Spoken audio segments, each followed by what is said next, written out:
Olá pessoal, bem-vindos aqui ao nosso canal Histórias para Fogueira. Meu nome é Vitor Ariel, eu sou formado em Ciências das Religiões pela UFPB e hoje eu vou trazer um vídeo assim um pouquinho mais de teoria. É um tipo de vídeo que é bastante popular, né? Tipo, uma parte do meu público são pessoas da área do ensino superior, né, que estão buscando essas informações. Eu vou falar um pouco sobre os esquemas de Duhan e de onde vêm os arquétipos, os símbolos e os mitos, né? Como funciona esse processo, né, de vinda do inconsciente e chegar até a mitologia. Então vamos por partes. Em primeiro lugar, eu queria responder uma crítica que as pessoas fazem muito à teoria de Duhan, que ela é muito fenomenológica, né? Tipo, você tem assim os mitos e os mitos, a gente vai estudar os mitos por causa dos mitos, né? Tipo, não é que nem a história que você tem os artefatos históricos, né, documentos, artefatos culturais, né, tipo assim, um vasinho, não sei o quê. Não é como a física e a matemática que você não consegue fazer as equações para testar. E eu concordo que, de fato, a teoria de Duhan e a teoria de Jung, né, que são as duas que eu uso aqui no canal. Eu sei que esse vídeo é só de Duhan, mas eu não consigo não falar de Jung, tá, gente? Me perdoem. São, de fato, bastante abstratas. Eu acho que é uma crítica válida, só que você tem uma questão que é a seguinte. Então, refuta. Encontra um grupo humano que não tenha mitos e imagens sobre esses temas arquétipos. Encontra um grupo humano que, tipo, a produção mítica deles não vem a partir desses temas, que não consiga se enquadrar na teoria do imaginário. Tipo, é só você encontrar um grupo desse e refuta essa teoria. Então eu acho também que, tipo, apesar de ser uma coisa abstrata, ela já tá há um tempo se sustentando. As duas, tanto do Han quanto do Jung. Talvez ela precise ser revisada, eu vou até falar um pouquinho disso no final do vídeo. Talvez ela possa evoluir, né? As pessoas, tanto na área de exatas quanto de humanas, mas acho que um pouco mais de humanas, abraçam muitos clássicos e ficam presos neles. Talvez não seja uma teoria perfeita, mas dizer também que não é ciência, como eu já ouvi, eu não acho bacana também. Eu acho mais ciência que Freud, pelo menos, né? Desculpa.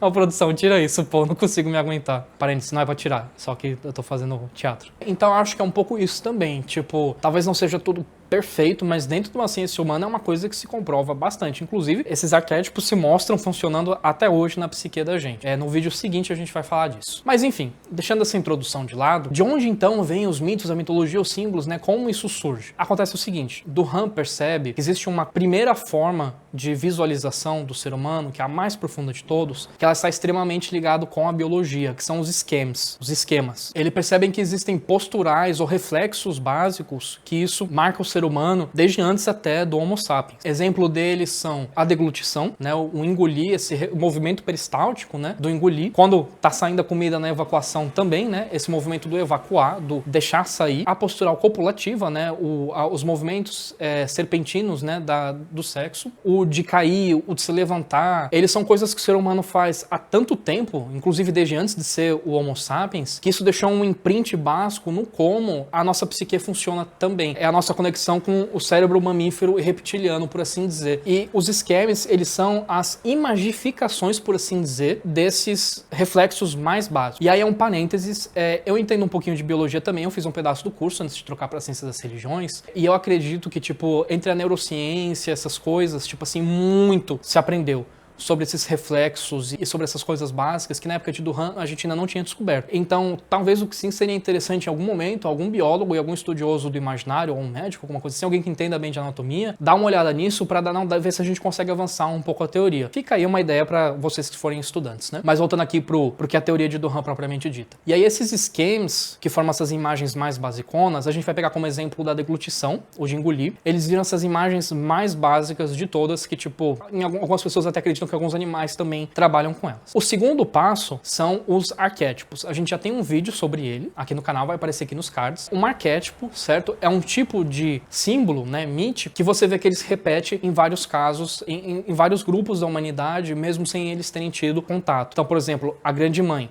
Basicamente toda, até agora não conheço nenhuma que não tenha, toda cultura que tenha agricultura tem uma deusa materna nutridora relacionada à agricultura. E às vezes mesmo sociedades caçadoras-coletoras acabam tendo a Grande Mãe representando essa força incompreensível de que é gerar e trazer uma vida a esse mundo, né? Isso também seria um desses, talvez, reflexos primários. Um outro arquétipo, né? O rei, o imperador, o líder, o chefe, né? Tipo, todo grupo humano tem uma hierarquia e sempre vai ter uma pessoa ou um grupo de pessoas nessa hierarquia que vai puxar um pouco esse arquétipo, né? Arquétipos relacionados à morte também, né? Toda mitologia vai ter um como você morre, pra onde tá uma vai, pai, essas coisas. E, tipo, você tendo esse arquétipo básico, que Jung trabalha bastante bem, você começa a ter, tipo, perceba que a cada nível desses, a gente tá um pouco mais em cima na psique, né? Antes a gente tava, tipo, nos cérebros reptilianos e mamíferos, agora a gente já tá no neocórtex, por assim dizer, né? Ele já começa a ir na parte da psique, que é a mais característica do ser humano. E aí, quando você tá já um pouquinho mais acima no nível da psique, e você começa a ter influências culturais, você chega aos símbolos, que é o como aquela cultura representa aquele arquétipo. Então, por exemplo, a serpente é um animal que sempre fascinou o ser humano. Então, é um arquétipo básico, né? O réptil, né? Essa coisa do rastejar, do trocar a pele, tipo assim, o ser humano surta com isso que a serpente troca a pele. É até uma coisa que Jung comenta, desculpa falar de Jung de novo, gente. Eu devia chamar o canal Histórias de Jung. Jung, ele também comenta que além desses reflexos básicos, algumas coisas que o ser humano observa na natureza há muitas e muitas milênios já, né? Por exemplo, o desabrochar das flores, essa coisa do jeito da serpente, o jeito dos felinos. Jung diz que isso também deixou um imprint no inconsciente da gente, que isso também pode virar arquétipo. Do Han, eu não vi ele falando isso, ele fala mais desses posturais básicos, mas a gente pode ficar aqui sabendo dos dois. A serpente, né, tipo, com essa coisa, tipo, o ser humano pira muito com isso, né? Tipo, tu troca de pele, então, tipo, ela se renova, aí vem toda essa coisa, tipo, da serpente ser imortal. E tem o veneno que mata o ser humano, mas, tipo, é um animal bonito, né? A serpente, tipo, é forte, é resistente, é difícil matar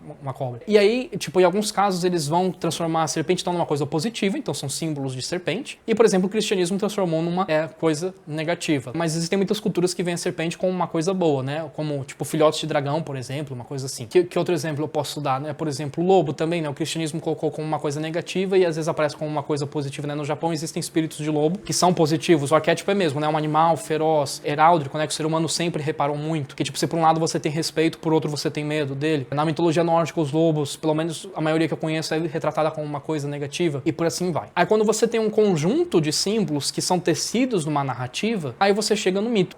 E esses símbolos, em geral, eles fazem uma coisa que o Duhan chama que é constelação simbólica. Símbolos de certos tipos, eles costumam andar juntos. Então, por exemplo, como uma divindade se manifesta, geralmente você tem outros símbolos que aparecem, né? Como uma espécie de brilho, né? Uma aura, por assim dizer. Só que, tipo, você pode ter também aura sem ter a divindade, né? Numa hierofania de outro tipo. Então, tipo, você vê que tem essas constelaçõezinhas simbólicas que ele fala. A gente pode falar mais disso quando chegar no próximo vídeo do Han que vai ser explicar cada tipo de símbolo. E também um mesmo símbolo, certo? Então a gente tem o esquema, aí vem um arquétipo, o símbolo. E às vezes um mesmo símbolo, ele pode ser representado de uma forma mais positiva ou negativa numa mesma cultura, dependendo do regime que a gente estiver trabalhando. Lembra que eu falei num outro vídeo de Tuhan sobre o regime noturno e diurno? Vai aparecer um card aqui em cima sobre esse vídeo. No regime diurno, em geral, os mitos se organizam de uma forma um pouco mais conflitiva, um pouco mais de negação, de lutar, de brigar, de combater os monstros, as coisas inevitáveis. Já no regime noturno, você tem uma coisa mais de harmonia, de eufemismo, de aceitação.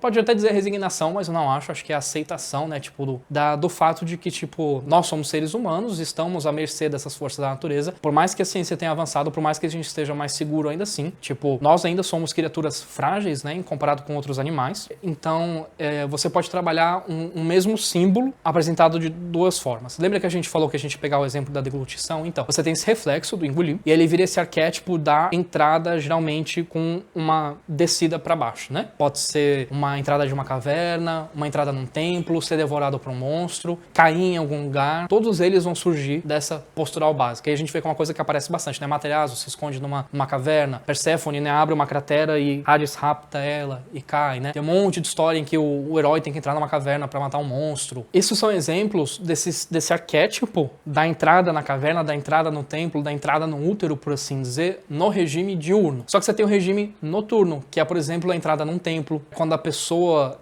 mergulha em águas profundas por vontade própria. Então, por exemplo, né, a gente falou nos vídeos anteriores, né, sobre o Fenrir, que eventualmente ele vai devorar Odin. Só que Odin vai resistir, né, ele vai tentar brigar, mas não vai conseguir muito, né, rapidamente, Fenrir vai engolir ele de uma vez só. Então a gente vê isso que tá no regime diurno. Mas, por exemplo, e uma pessoa que entra numa caverna, tipo um herói chinês, por assim dizer, um herói místico chinês, que entra na caverna para chegar à iluminação. Isso já vem, o mesmo símbolo, que vem do mesmo arquétipo, daquele esquema, da deglutição, mas que tá indo num regime noturno, numa forma de harmonização. Então é isso, pessoal. Espero que vocês tenham gostado, espero que esse vídeo tenha ajudado a entender um pouco mais a teoria de Duhan. O nosso próximo vídeo sobre Duhan, eu vou pegar direitinho o regime noturno e diurno e dizer cada tipo de símbolo que tem na categorização das estruturas do imaginário. Depois a gente vai falar um pouco sobre como a ciência-ficção é super parecida com a fantasia e a mitologia. Eu espero que vocês tenham gostado do vídeo, tá bom? Fica aí um bom final de domingo pra vocês e até a próxima.